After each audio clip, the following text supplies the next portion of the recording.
for the statement.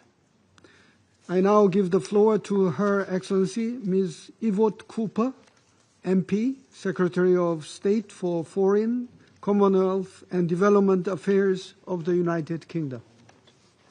Thank you, Mr. President. Thank you to the Secretary-General for his briefing, and thank you to President Zelenskyy and Minister Sibiya. The United Kingdom commends you for your leadership and your determination. Thank you, too, for welcoming me to Kyiv 2 weeks ago, where I saw firsthand the impact of Russia's brutal war. And I met families whose lives had been uprooted, their homes destroyed, their children's education torn apart. But as Putin cynically stalls on peace, I also saw a nation resolute in its fight. And I saw the strength and the courage of the Ukrainian people, the soldiers, civilians, the mothers and fathers, first responders, healthcare workers, who are standing up to defend their homes and their land. Russia's illegal and unprovoked war of aggression is not just a test of Ukrainian resilience and security.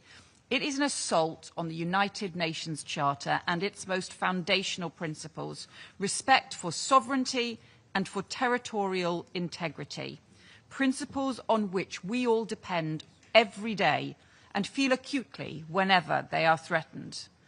And it is an assault on the UN Charter by a member of this Security Council.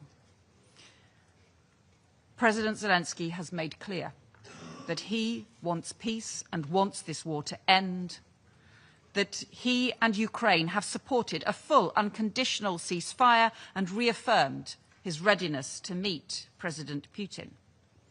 Alongside European partners, the US and President Trump are working to support a peace process, but Putin continues to choose war. He has rejected calls for a meaningful ceasefire. He has refused even to meet President Zelenskyy in a neutral venue. And Putin's strategy includes the forced deportation, indoctrination, and militarization of children.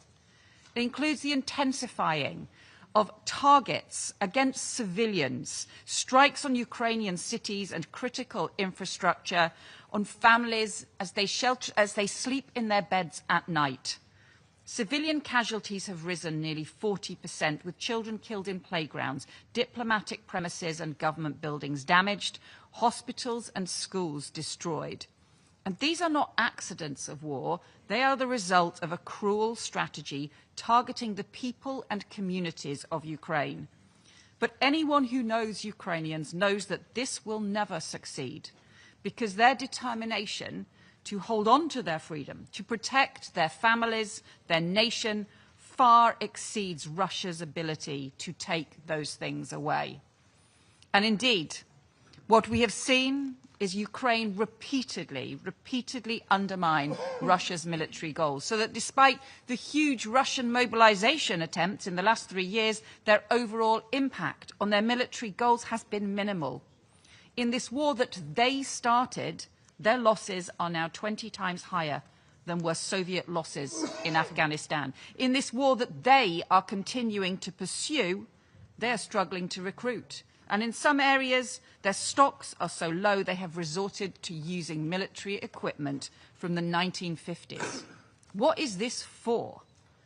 Because as Ukraine stands firm against Russia, the United Kingdom stands firm with Ukraine.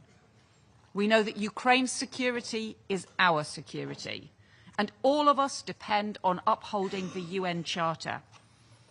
We know that Russia exports interference, disinformation and instability well beyond Ukraine, from cyber attacks in Moldova to the deployment of mercenaries in the Sahel. Russia's actions seek to undermine democracies, fuel conflict and spread instability far beyond Europe's borders.